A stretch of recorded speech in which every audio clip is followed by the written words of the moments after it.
किन्नर चुड़ैल। गोरखपुर नाम का एक गांव हुआ करता था। उस गांव में ज्यादा लोग नहीं रहते थे। उस गांव में एक गर्भवती विधवा औरत रहती थी। उस औरत का नाम कमला था। कमला अपने घर में अकेली रहती थी।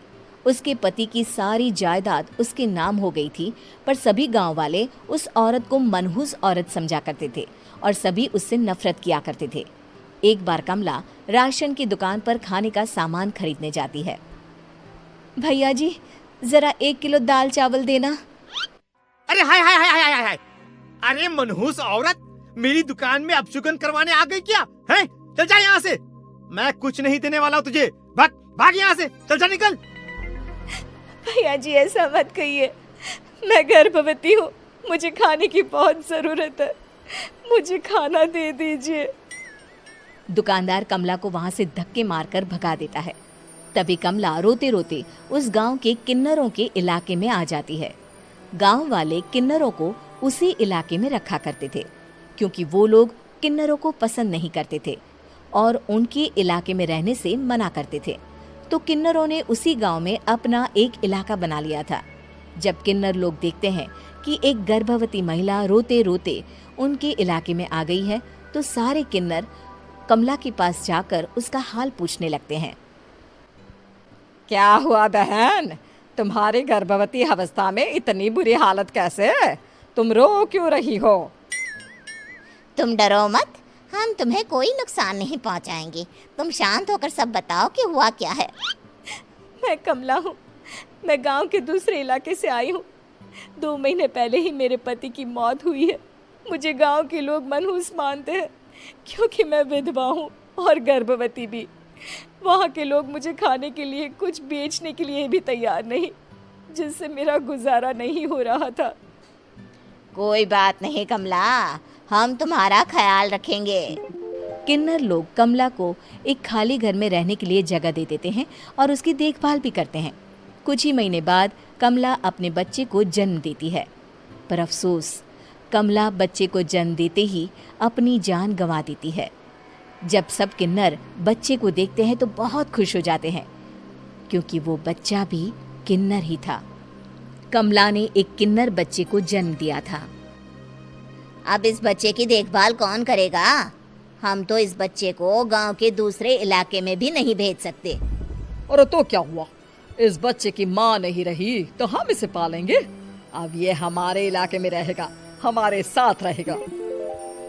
फिर वो किन्नर उस किन्नर बच्चे को गोद ले लेते हैं, उसका नामकरण कराते हैं। उस किन्नर बच्चे का नाम शक्ति रखा जाता है। देखते ही देखते शक्ति बड़ी होने लगती है। उसके रंग रूप बहुत सुंदर थे। वो बहुत सुंदर किन्नर दिखती है। एक दिन शक्ति एक किन्नर से पूछती है, माँ जी सुनिए ना, ये गांव के दूसरे इलाके में भी तो लोग रहते हैं, तो हम वहाँ क्यों नहीं जाते? हम उनसे अलग क्यों रहते हैं? शक्ति, क्योंकि वो लोग हमारे जैसे नहीं, वो लोग हमें पसंद नहीं करते, इसीलिए हम उनसे अलग रहते हैं। क्यों? वो हमें क्यों पसंद नहीं करते? मुझे एक बार उस इलाके में जाना है। मैं एक बार वहाँ जाकर घूम कर आऊं। शक्ति, खबरदार, जो तू उस इलाके में कभी भी गई तो अपनी जान नहीं गंवाना चाहती तो उस इलाके में कभी कदम भी नहीं रखेगी, समझी? इतना कहकर वो किन्नर वहाँ से चली जाती है। शक्ति उस किन्नर की बात सुनकर बहुत रोती है। माँ जी, ऐसा कैसे कह सकती है? उन्होंने इतनी सी बात के लिए मुझे इतना डांटा। अब तो मैं उस इलाके में जरूर जाऊंगी। फिर एक दिन शक्ति गांव के दूसरे इलाके में चुपके से जाती है। ये लोग तो हमारे जैसे ही इंसान हैं, तो ये हमसे नफरत क्यों करते हैं? जब शक्ति उस इलाके में पहुंचती है तो गांव के सारे आदमी उसके रूप से मोहित हो जाते हैं। वो लोग ये अंदाजा नहीं लगा पाते कि वो किन्नर है। शक्ति की सुंदरता देखकर सारे गांव वाले उसकी तारीफ करने लगते हैं। तभी गांव का चक्कर लगाने गांव के जमींदार का बेटा हर्ष वहां पहुंचता है। हर्ष भी दिखने में बहुत सुंदर होता है। जब हर्ष ने शक्ति को देखा तो वो भी उससे मोहित हो गया, और जब शक्ति की नजर हर्ष पर पड़ी तो वो हर्ष को देखकर मोहित हो गई। आपको पहले कभी इस गांव में देखा नहीं। इस गांव में आप नए हैं क्या? जी नहीं, वो मैं बस। तभी शक्ति बोलते बोलते रुक जाती है और मन में सोचने लगती है, अगर मैंने इनको बता दिया कि मैं दूसरे इलाके से आई हूँ तो वो समझ जाएंगे कि मैं किन्नर हूँ, इसलिए मुझे इनसे झूठ ही बोलना पड़ेगा। शक्ति हर्ष को कहती है, जी हाँ, मैं इस गांव में नई आई हूँ, यहाँ अकेली रहती हूँ। वैसे आप कौन है? आप भी इसी गांव में रहते हैं? जी हाँ, मैं इस गांव के जमींदार का बेटा हूँ। आपको किसी भी चीज की जरूरत पड़े तो आप मुझे बता देना, मुझे अच्छा लगेगा। ऐसे ही शक्ति और हर्ष एक दूसरे से रोज मिलने लगते। वो दोनों अपने प्यार का इजहार करने एक दूसरे से मिलने जाते हैं।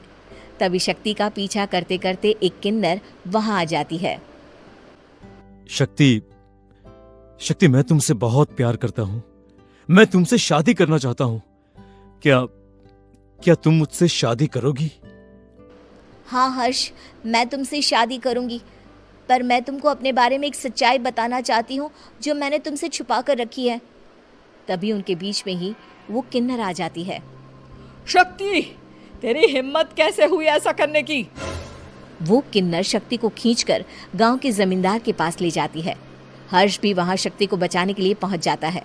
जमींदार शक्ति और हर्ष के प्यार के बारे में सुनकर गुस्से में आ जाता है और शक्ति को गांव के बाहर निकालने की सजा देता है। शक्ति ये बात सहन नहीं कर पाती और कुएं में कूदकर अपनी जान दे देती है। जमींदार हर्ष की शादी गांव की एक लड़की से करवा देता है, पर हर्ष इस शादी से खुश नहीं होता। शक्ति अपना बदला लेने के लिए मरने के बाद किन्नर चुड़ैल बन जाती है। अब मैं इन गांव वालों को नहीं छोड़ूंगी, अब इनसे मैं अपने प्यार का बदला लूंगी। किन्नर चुड़ैल गांव वालों को परेशान करना शुरू कर देती है। एक बार वो रात को गांव के खेतों में पहुंच जाती है और वहां आग लगा देती है। सारी फसल जल के राख हो जाती है। जब एक आदमी रात को उठकर देखता है कि खेत में आग लग गई है तो वो वहां पहुंच जाता है।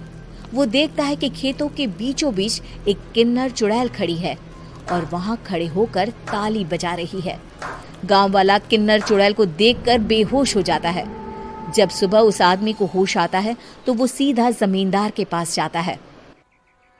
अरे जमींदार साहब, अरे वो किन्नर चुड़ैल ने मेरी सारी फसल जला दी। अब मैं क्या करूंगा? क्या होगा मेरा?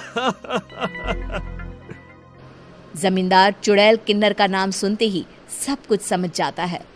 अब वो बहुत डर जाता है। उसी रात को जब जमींदार डर के मारे अपने कमरे में सो नहीं पाता, तभी वहां अचानक से किन्नर चुड़ैल आ जाती है। किन्नर चुड़ैल जोर जोर से जमींदार के आगे खड़ी होकर हंसने लगती है और ताली बजाने लगती है। जमींदार उस डरावनी किन्नर चुड़ैल को देखकर बहुत डर जाता है। तूने मेरे साथ बहुत बुरा किया, अब मैं तुझे जान से मार दूंगी। नहीं नहीं नहीं नहीं नहीं, मुझे माफ कर दो, मुझे मत मारो। मैं कभी ऐसा दोबारा नहीं करूंगा। अब तुम जो बोलोगी वही मैं करूंगा। ठीक है, मैं चाहती हूँ कि किन्नर इलाका गांव के इलाके से जुड़े और गांव का कोई भी आदमी किन्नर समाज से द्वेष ना करे, उससे नफरत ना करे, नहीं तो मैं सारे गांव को मार दूंगी। और तुम गांव में एक नया कानून बनाओ कि अगर किसी ने भी किन्नर समाज को हानि पहुंचाने की कोशिश भी करी या इनसे भेदभाव करने की भी कोशिश करी तो उनको कड़ी से कड़ी सजा मिलेगी। हाँ हाँ हाँ हाँ, मैं ऐसा ही करूंगा। तुम जो बोलोगी वो मैं करूंगा, पर मुझे जाने दो प्लीज। तब वो किन्नर चुड़ैल वहां से चली जाती है। गांव का जमींदार किन्नर चुड़ैल का कहा मानते हुए दोनों इलाकों को एक कर देता है और नया कानून भी लागू कर देता है। तब से वहां किन्नर समाज और बाकी गांव वाले शांतिपूर्वक रहने लगते हैं।